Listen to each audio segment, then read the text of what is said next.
So it's called the Persia Mammoth, and that's because it was found by Steve Persia, who was from Mayville. And Steve Persia lived to be 98 years old, I believe. And when he died about 7 or 8 years ago, he found these bones about 30 years ago. And they were found northeast of Lake Sinisippi in a farm field at the time that was called the Laufenberg Farm. And he was digging a trench between two farm fields to tile the fields so they would drain off the excess water. And the story is from his daughter, this was given to us by his daughter, Diane Persia, and her sister,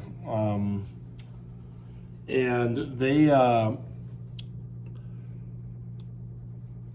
wanted to find a home for the bones. And the story was that he found these bones about 7 to 8 feet below the surface when he was digging a trench, and he collected what he could find. And this is obviously not a complete mammoth, but these are the bones that he could find, that he could see within the trench that he was digging.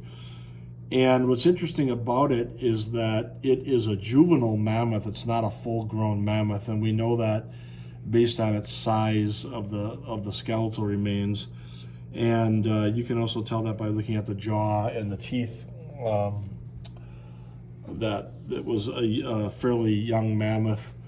The other interesting thing was that in the same trench, he also recovered this inner core of an extinct species of bison, which is called Bison antiquus. And it was an Ice Age species of bison that obviously went extinct at around the same time the the mammoth did.